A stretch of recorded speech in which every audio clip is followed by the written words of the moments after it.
계속해서 우리 마가복음 말씀 봅니다. 오늘 마가복음 8장 34절 말씀부터 38절 말씀까지 보게 됩니다. 마가복음 8장 34절부터 38절 말씀까지 봉독한 후에 목숨과 구원 그리고 기도라는 제목으로 하나님의 말씀 나누겠습니다.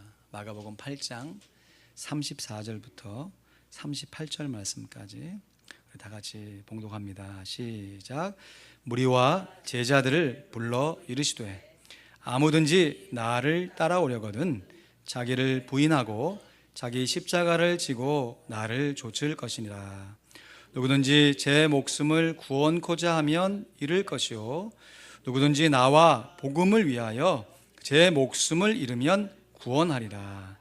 사람이 만일 온 천하를 얻고도 제 목숨을 잃으면 무엇이 유익하리요?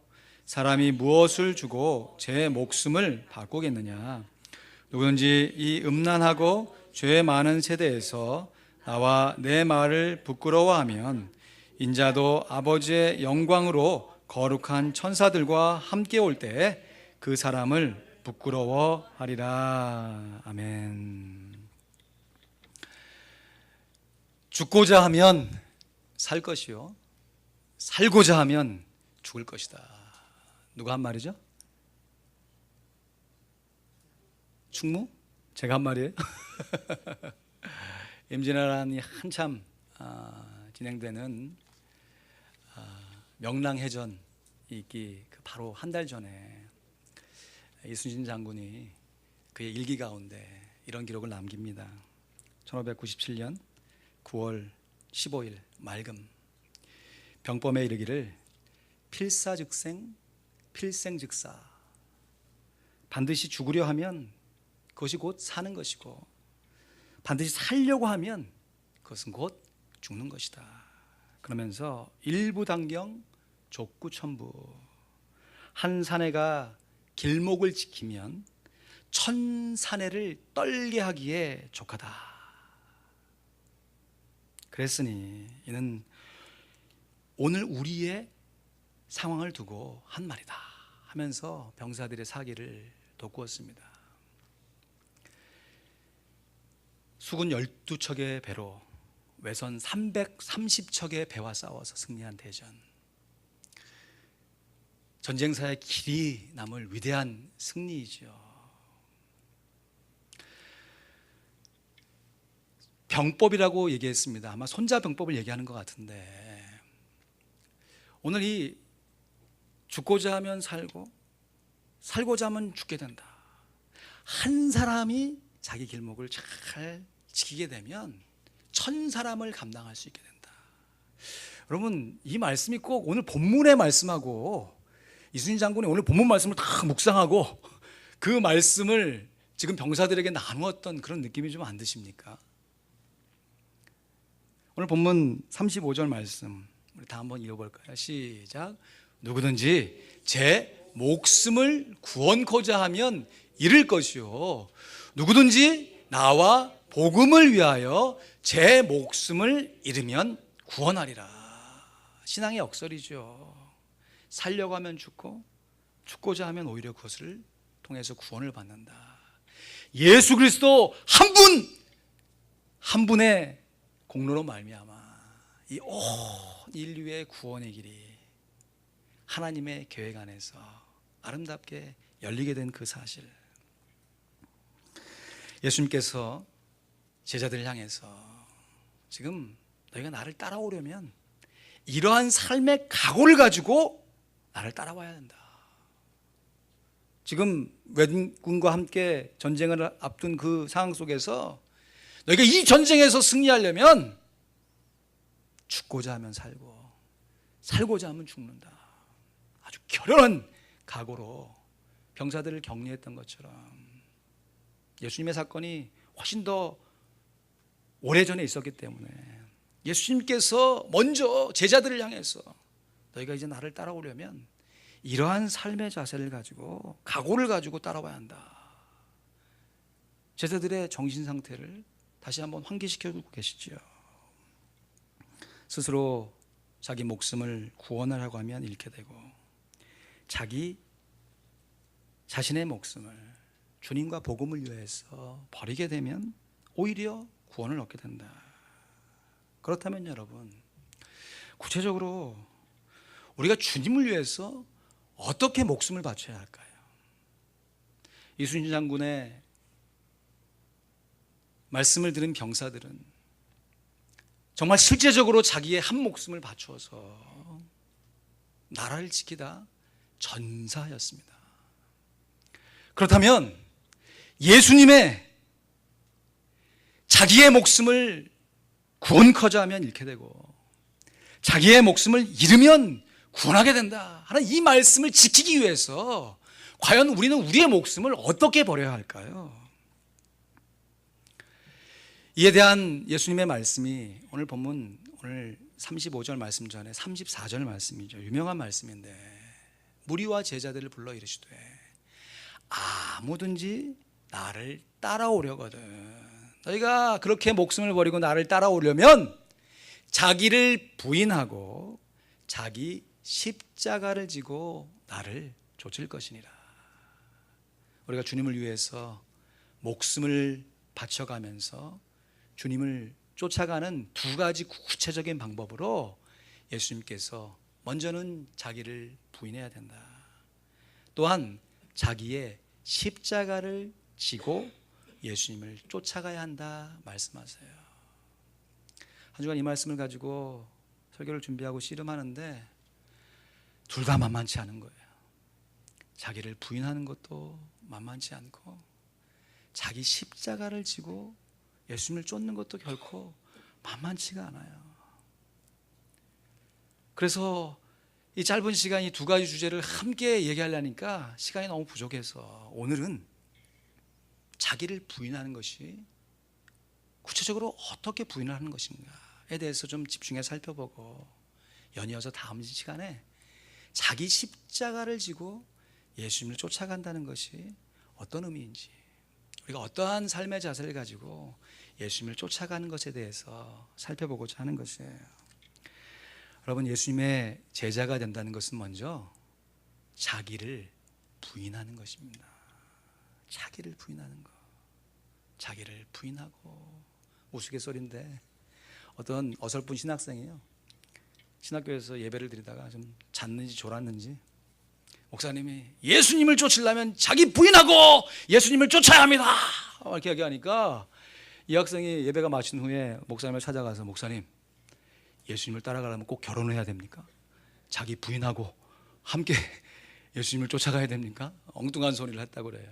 우스갯소리지만 자기 부인, 이왕이면 혼자 가는 것보다 배우자와 함께 가는 것은 좋겠지만 여기서 말하는 의미는 마이 와이프가 아니고 self denial, 자아를 부인하는 것, 부인, 인정하지 않는 것이에요. 여러분, 내가 나의 모습으로 살아가고 있는데 어떻게 내 자신의 모습을 내 스스로 인정하지 않을 수가 있죠? 말은 쉬운데 자기 부인, 어떻게 해야 내 자신을 인정하지 않고 부인할 수 있는 것이겠어요? 오늘 본문 말씀과 마가복음 전체 나와 있는 자기 부인의 교훈을 함께 살펴보면서 은혜를 나누려고 합니다. 먼저 오늘 본문 36절, 37절 말씀에 그 힌트가 주어져 있습니다. 우리 본문 36절, 37절 같이 읽어볼까요? 시작. 사람이 만일 온 천하를 얻고도 제 목숨을 잃으면 무엇이 유익하리요? 사람이 무엇을 주고 제 목숨을 바꾸겠느냐? 지금 예수님께서 두 번 강조한 단어가 뭡니까? 목숨이에요. 제 목숨을 잃으면 제 목숨을 바꾸겠느냐? 여기서 말하는 목숨이라는 단어가 헬라어로 푸시케라는 단어입니다. 한번 따라해 볼까요? 푸시케. 오래 기억하시라고. 푸시케. 예. 이 푸시케는 목숨이라고 번역이 되기도 하지만 때로는 영혼이라고, 또 생명이라고, 같은 의미죠? 라고 번역이 되어져요. 근데 이 푸시케라고 하는 단어가 마가복음 안에서 아주 독특하게 사용되는데 마음이라는 단어로 사용이 됩니다. 그럼 목숨과 마음 좀 연결이 됩니까? 언제 마음이라는 단어로 사용이 됐냐면 예수님께서 이제 다음날 아침이면 십자가에 달리셔야 되는 바로 그 전날 밤에 겟세마네 동산에서 자기 제자들과 함께 밤이 맞도록 기도하실 때 예수님께서 제자들에게 이렇게 말씀하세요. 마가복음 14장 33절 말씀해 보니까 내 마음이 심히 고민하여 죽게 되었으니 너희는 여기 머물러서 깨어 있으라 하시고 했습니다. 지금 예수님께서 그 마음이 얼마나 힘드셨든지 내 마음이 지금 심히 고민해서 죽게 되었다. 근데 여기서 사용된 마음이라는 단어가 바로 푸시케, 오늘 본문에 사용되었던 목숨이라는 단어와 동일한 단어예요. 바꿔 설명하면 내 목숨이 심히 고민하여서 죽게 되었으니 너희는 여기 머물러서 깨어 있으라 라고 할 수 있는 것이죠. 지금 예수님께서 내일 아침이면 실제로 죽임을 당하는 것이에요. 목숨의 위태로운 순간 가운데 처해 계신 것이에요. 그래서 지금 내가 죽게 되었다라고 고백하시는 것이죠. 그러할 때 예수님께서 제자들에게 무엇을 권면합니까? 나와 함께 머물면서 깨어 있으라. 그냥 잠 안 자고 돌아다니는 얘기가 아니라 깨어서 뭐 하라는 얘기예요? 기도하라는 얘기시죠. 기도하라는 얘기예요. 그리고 예수님께서 실제로 제자들에게 이렇게 권면한 다음에 조금 멀리 떨어진 곳에 가셔서 밤이 맞도록 간절하게 더욱 힘써 기도하시는데 누가복음의 말씀을 보니까 예수님께서 떨어지는 땀이요, 땀방울인데 분명히 그것이 핏방울이 되어져서 떨어질 정도로 예수님께서 간절히 기도하세요. 목숨이 위태롭게 됐을 때, 마음이 죽게 되어졌을 때 예수님은 기도하셨습니다. 예수님께서 겟세마네 동산에서 기도하신 기도의 시간이 얼마나 되어질까? 예수님께서 6월절 만찬을 다 하시고 이제 겟세마네 동산으로 가자라고 제자들하고 함께 감난산으로 쫙 갈 때가 늦은 밤이었어요. 그리고 가룟 유다가 거의 새벽 때쯤 돼 가지고 예수님을 잡으러 군병들과 함께 몰려왔으니까 적어도 예수님은 철야 기도를 한 것이죠. 늦은 저녁부터 새벽 미명까지 적지 않은 시간입니다.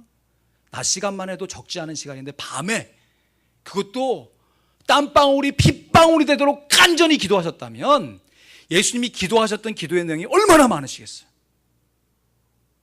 제자들을 위해서 기도하고 세상을 위해서 기도하고 자기의 가족을 위해서 기도하고 이 온 인류를 위해서 예수님 기도하셨을 거예요. 근데 그렇게 기도하셨던 예수님의 기도 중에서요, 신기하게도 모든 복음서가 다 마찬가지입니다. 마가복음조차 예수님께서 기도하신 기도의 내용을 한 주제로만 딱 요약해가지고 설명을 합니다. 그 말씀이 마가복음 14장 36절 말씀이에요. 예수님께서 이렇게 기도하셨어요. 가라사대 아버지여, 아버지께서는 모든 것이 가능하오니 이 잔을 내게서 옮기시옵소서.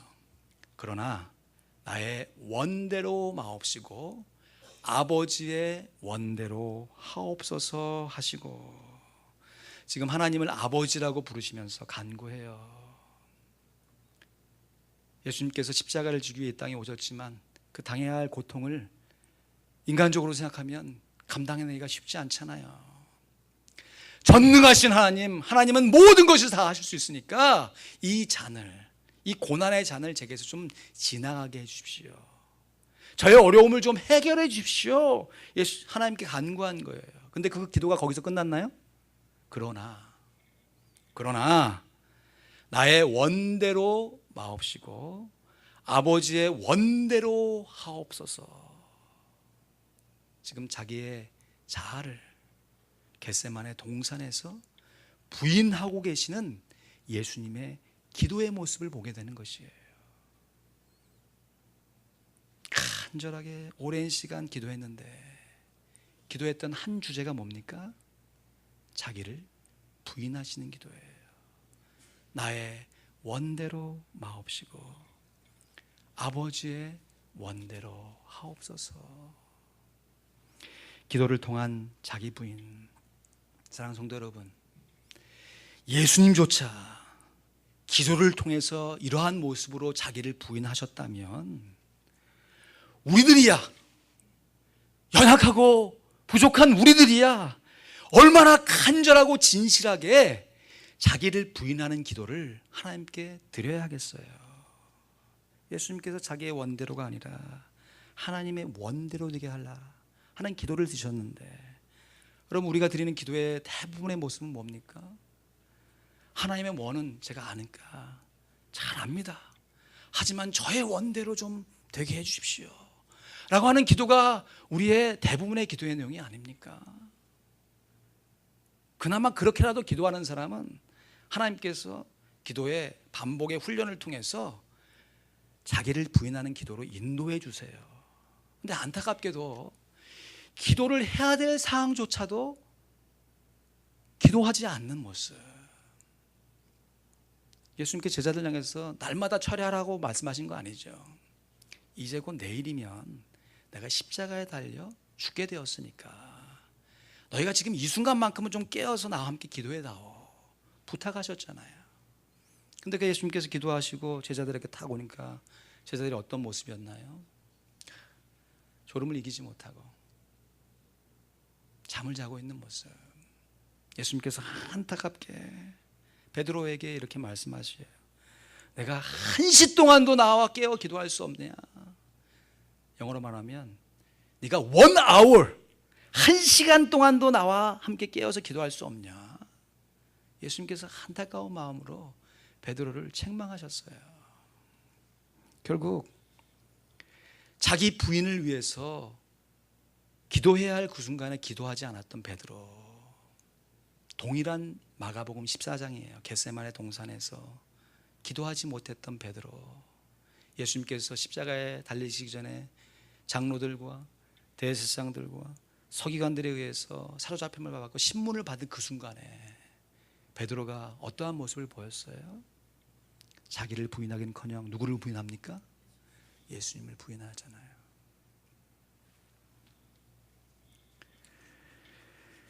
여러분, 기도는요, 자기 부인함을 위해서 주신 하나님의 도구입니다. 물론 우리들이 우리의 필요를 채우기 위해서, 우리의 마음의 소원을 아뢰기 위해서 기도하는 건 역시 기도의 큰 부분 중에 한 부분이에요. 그러나 우리의 기도 전체가 우리의 필요를 채우기 위해서 기도한다면 우리는 우리의 기도의 반복의 늪에 빠져가지고 기도가 나중 되면 기도를 해도 응답인 것 같고 기도를 안 해도 응답인 것 같고 뭐 하나하나 똑같은 우리의 삶이니까 뭐 그냥 살아가자라고 하는 기도의 무용론에 빠질 수밖에 없어요. 무슨 말씀인 거 하냐면요, 여러분, 자기의 필요를 위해서 기도를 처음에 시작하잖아요. 그래서 기도의 맛을 알아가는 건 괜찮습니다. 좋고요. 그렇게 시작하는 거예요. 그런데 내가 필요한 나의 삶의 필요를 하나님께 아뢰었어요. 그래서 하나님이 응답해서 채워주셨어요. 그것이 또 반복이 돼요. 반복이 됩니다. 근데 말씀해 보니까 예수님께서 하늘에 계신 하나님 아버지께서 너희가 간구하기, 기도하기 전에 너희의 모든 쓸 필요를 이미 모르신다고요? 아신다고 그랬어요. 아신다고. 그러면 이미 알고 계시는 하나님, 전지전능하신 하나님 아버지 앞에서 우리가 어제도 우리의 필요를 얘기하고 오늘도 우리의 필요를 얘기하고 내일도 우리의 필요를 얘기하고, 그러면 한두 번 하나님 앞에서 필요를 얘기하는 것은 하나님이 야 그래 좋다 하지만 그것이 계속 반복되어지고 똑같은 기도 제목을 가지고 하나님께 나의 필요를 채워달라고 하면 하나님 뭐라고 하시겠어요? 야 다 안 되니까. 하나님 제 이 필요하면 안 되니까. 하나님 제 그만해라 이제 많이 묵었다 하시지 않겠어요? 그럼 우리가 기도해야 되는 진정한 목적은 우리의 마음의 소원, 우리의 삶의 필요를 하나님께 아뢰면서 하나님과 교제하기 위해서 하는 것이에요. 나의 필요를 하나님께 아뢰드리면서 하나님께서 나를 돌보고 계시다는 하나님의 임재를 느껴가는 것이에요. 그래서 많은 사람들이 기도를 영혼의 대화라고 그러죠. 그러면 대화가 뭡니까? 서로 만나서 이야기하는 거죠. 저는 지금 설교를 하고 있기 때문에 일방적으로 지금 말씀드리고 있지만 지금 제가 하는 이 스타일을 대화에 적용해 보십시오. 얼마나 이상한가. 한 3, 40분 정도 둘이 만났는데 한 사람은 아무 얘기 안 하고 그냥 눈만 이렇게 하시고 계시고 잘 들어주는 것도 감사하지만 한 사람만 계속 침을 튀면서 막 얘기를 한다고 생각해 보세요. 그래 놓고 우리 대화 잘했다. 다음에 만나서 또 대화합시다. 한두 번 해줄 수 있겠죠. 많은 사람들이 기도를 영혼의 호흡이라고 얘기합니다. 호흡이라는 것은 들숨과 날숨이 정말 무시로 자연스럽게 되는 것이잖아요. 지금 뭐 의식해서 호흡하시는 분이 있어요? 뭐 나는 진짜 최소한 숨쉬기 운동이라도 합니다. 뭐 농담 삼아 얘기하지만 뭐 숨쉬기를 뛰지 않는 이상 가만히 있는데 운동 삼아 하는 사람이 어디 있어요? 자연스럽게 되는 거죠. 우리가 기도가 그런 수준까지 가야죠. 무시로 성령 안에서. 근데 기도를 한번 생각해 보세요. 숨을 계속 들이마시는 숨이 어디 있습니까? 계속 들이마시는 숨이 어디 있어요? 반대로 숨을 계속 내뱉는 숨이 어디 있습니까? 뭐 언제까지 할 수 있을까? 언제까지? 하나님 나의 필요가 이러고 언제까지 지금 내 필요만을 계속 하나님께 그냥 앵무새처럼 얘기하는 게 언제까지 가능할 것 같으세요? 내가 기도한 기도 제목을 하나님께서 들으시고 나의 마음을 위로하시고 또 때로는 책망하시고 싸매시고 위로하시는 하나님의 임재하심을 느껴가면서 하나님을 알아가는 것이 기도의 참 목적인 것이에요. 그런데 여러분, 거룩하신 하나님과 죄에 빠진 인간이 어떻게 함께 만나가지고 교제를 할 수가 있겠습니까? 예수 그리스도의 보혈이 없으면 우리가 어떻게 감히 하나님의 보좌 앞에 나아갈 수 있어요? 오늘 아침에 이게 좀 예배 드리시기 전에 함께 찬양할 때 얼마나 감사했는지. 예수 우리 왕이여 이곳에 오소서. 보좌로 우리와 함께 하여서 찬양을 받아 주십시오. 예수님을 의지하여서 하나님의 보좌 앞에 나가는 줄로 믿습니다. 그래서 우리가 예수 그리스도의 이름을 걸고 하나님께 기도하는 것이죠. 그래서 하나님과의 교제가 문이 열렸어요. 근데 우리 안에 남아있는 죄, 아직도 해결되지 않은 이 죄성의 문제를 어떻게 해결할 것이냐. 기도를 통해서 죽여가는 것이에요. 여러분, 기도의 응답을 많은 사람들이 내가 기도한 대로 그 상황이 펼쳐져 나가는 것을 기도의 응답이라고 봅니다. 완전 틀린 말은 아니에요. 그러나 완전 맞는 말도 아닙니다. 왜냐하면 기도의 참 응답은 내가 기도한 대로 환경이 변하는 것도 응답이지만 환경과 상관없이 나의 인격이 하나님의 인격을 닮아서 그 환경을 초월할 수 있도록 성숙해가는 것이 기도의 응답이에요. 내가 실컷 하나님 앞에 나와서 내 삶의 짐, 나의 인생의 문제를 풀어놓습니다. 눈물 콧물 쏟으면서 풀어놔요. 하나님께서 위로해 주세요. 좋아요. 근데 그 상황 가운데 나의 자아가 죽어있지 않으면 실컷 기도 가운데서는 내 삶의 문제를 하나님께 아뢰놓고 기도 끝날 때 어떻게 됩니까? 도로 그 문제를 내 자아가 살아있으니까 가져오는 거예요. 그래서 기도는 기도했고 나의 삶의 방식은 내가 살아가는 내 자아의 모습으로 살아가는 것이죠. 처음에는 이 각이 좁을 때는 별 문제가 되지 않습니다. 기도를 많이 하지 않기 때문에. 그러나 기도가 더 깊어지고 많아질수록 거기에 따라서 내 자아도 함께 죽어나가고 함께 없어져 나가야 되는데 기도의 분량과 깊이는 깊어지고 넓어지는데 내 자아는 여전히 펄펄 살아서 춤추고 있으면 나중에 어떤 현상이 일어나게 되느냐. 나는 기도를 실컷 하긴 했는데 삶의 모습 가운데 기도의 응답을 경험하기가 어려워지는 것이. 그러니까 나중에 가갖고는 기도를 해나 안 하나 똑같은데 기도를 해나 안 하나 그냥 내가 살아가는 삶의 방식대로 내 삶이 되어지는데 하면서 최후의 순간에 가서는 기도의 무용론을 인정하지 않을 수가 없어요. 그러면서 열심히 기도하는 사람을 향해서 뭐라 그래요? 나도 옛날에는 그렇게 기도했던 순간이 있었어요 하면서 기도의 모습을 현재의 모습이 아닌 과거의 추억으로만 남겨놓게 되는 것이에요. 문제는 우리가 기도를 얼마나 간절하게 얼마나 많이 하나, 이거 중요합니다. 그러나 기도할 때 무엇을 위해서 기도하는가?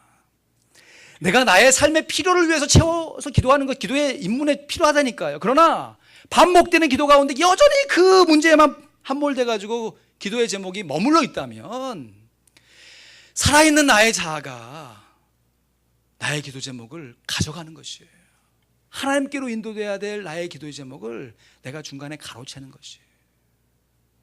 그래서 우리가 기도할 때 나 염려하지 않아도 내 쓸 것 아시니 나 오직 주의 얼굴 구하게 하소서. 주님과 함께하는 이 고요한 시간, 나의 마음을 다 열어서 주님의 보좌 앞에 쏟아놓습니다. 나와 함께 동행하신 하나님 앞에서, 나의 삶을 인도하신 하나님 앞에서 나의 원대로 마옵시고 아버지의 원대로 하옵소서. 자기 자아를 죽여내는 기도가 선행되어야 우리의 삶의 가운데 경험되는 모든 기도의 제목들이 응답으로 나타나서 때로는 환경의 변화로 하나님께서 나의 마음의 소원을 따라 역사해 줄 때도 있고, 때로는 아무리 기도하고 또 기도하고 여러 삶이 합심해서 기도했는데도 내 뜻대로 안 돼요. 그러한 순간조차도 실망하거나 불평하지 아니하고 감사함과 평안함으로 내 자가 주었으니까 내 안에 있는 예수 그리스도 더불어 하나님 앞에 영광을 돌릴 수가 있는 것입니다. 가정사역으로 굉장히 유명한 어느 한 사모님이 계세요. 직접 그의 강의도 듣기도 했는데요, 참 굉장히 유명한 분입니다. 근데 이분이 다른 사람을 향해서 가정사역 하니까 남편을 어떻게 섬겨야 되고 또 사모님이니까 교회 안에서 교인들을 어떻게 좀 대해야 되고 하는 이런 부분에서 성경적인 이론과 지식과 자기의 배운 모든 것을 가지고 쫙 강의를 얼마나 잘하시는지 몰라요. 너무너무 잘하죠. 근데 어느 순간 자기의 모습을 되돌아보니까 다른 사람에게서 이렇게 하라, 용서해라, 화합해라, 보듬어라, 감싸줘라 막 얘기를 하고 하는데 어느 순간 자기의 모습을 탁 보니까 교회 안에 있는 한 성도가 마음 가운데 용서가 안 되는 거예요. 용서가 별로 그게 큰 문제도 아닌 것 같은데, 여러분 이게 남의 문제는 아니잖아요, 그죠? 그 마음 가운데 용납이 안 돼요, 용납이. 그러니까 이 문제를 좀 해결해야겠다라고 해서 작정 기도를 하면서 하나님 앞에서, 하나님 제가 가정사역하는 사람이고 다른 사람에게서 용서하라고 얘기하는데 정작 나는 용서 못하고 이거 어떻게 합니까? 저를 좀 고쳐주십시오, 저를 좀 해결해 주십시오, 고쳐주십시오 하고 막 간절히 기도하는데 그 사모님 마음 가운데 하나님의 음성이 쫙 들려오더래요. 사랑하는 딸아, 고쳐달라고 하지 말고 아예 죽여달라고 기도해라. 네 마음 조금 고쳐봐야 또 그렇게 되니까 아예 죽여달라고 기도해라. 여러분 정말 그렇습니다. 우리 마음 가운데 선한 것이 하나도 없기 때문에 우리의 마음을 좀 포장하고 좀 뭔가 있는 것처럼 감싸고 해봐야 나중에 되어지는 것은 사망과 멸망밖에 없어요. 그럼에도 불구하고 하나님께서 예수 그리스도의 보혈로 우리를 의롭다 칭해 주셨으니까 그 보장을 가지고 하나님의 보좌 앞에 나아가서 칭의의 은혜를 얻었으니 이제 성화의 기도를 드려야죠. 주님, 제 안에 선한 것이 하나도 없습니다. 저의 원대로 마옵시고 하나님의 뜻대로 되게 해 주십시오. 내 자아를 죽이는 기도. 그럼 마가복음에 보면 예수님은 기도하는 사람이셨습니다. 오늘 장로님 예수님의 본을 받자 기도하실 때 얼마나 감사했는지.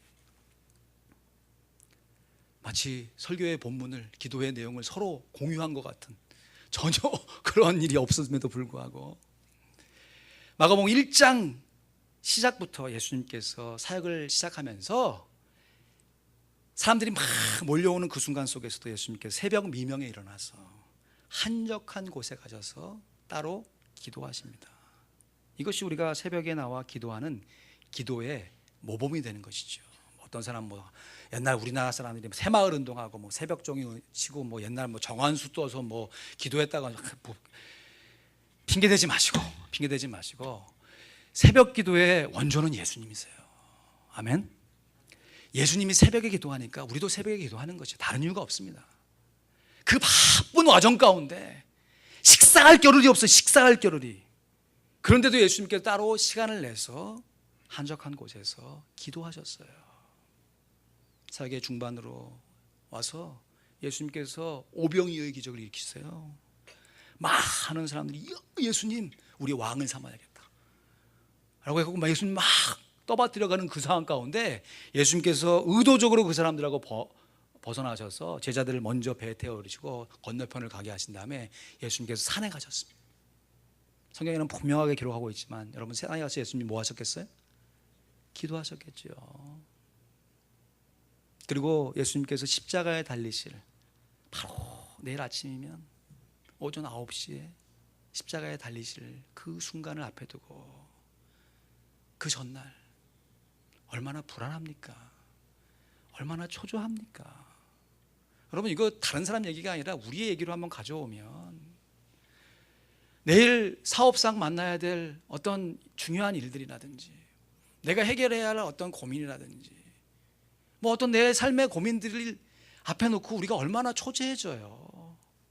언제 그러냐는지 갑자기 마음이 졸아들고 당장 그거 해결하지 않으면 죽을 것 같은 그런 마음이 들지 않습니까? 여러분 그러한 순간이 하나님께 주신 기회입니다. 우리가 하나님 앞에 나와 기도하며 우리의 육신의 자아를 죽여버릴 수 있는 하나님께서 주신 절호의 찬스가 되는 것이에요. 그래서 성경에 많은 하나님의 사람들이 고난당하는 것이 내게 유익이다 라고 고백할 수 있는 것이죠. 고난이 왜 유익입니까? 힘들고 어려운 일이 왜 우리에게 유익이 되겠어요? 고생하고 힘든데 그런 과정을 통해서 우리를 기도의 자루로 불러주셔서 마침내 우리의 육신의 자아를 죽여버릴 수 있도록 성령님께서 우리와 함께 하시며 우리에게 새 힘을 주시기에 이런 과정으로 기도의 모습을 봐야 여러분 기도가 날마다 새롭습니다. 어제 했던 기도를 오늘 앵무새처럼 또 하고 오늘 했던 기도를 내일 앵무새처럼 또 하고 내일 했던 기도를 또 모레 앵무새처럼 또 하고 물론 그것도 기도예요. 안 하는 것보다 훨씬 낫습니다. 그러나 그런 기도의 과정 가운데 나의 연약한 모습 특별히 내 자아가 꿈틀대서 교만으로 나타나는 그 모습 가운데 기도함으로 그것을 쳐내는 것이죠. 주여 나의 원대로 마옵시고 아버지의 원대로 하옵소서. 기도에 대해서 한 가지만 더 살펴보면 예수님께서 가르쳐 주신 기도 주기도문이지 않습니까? 주기도문 주기도문이 맞습니다.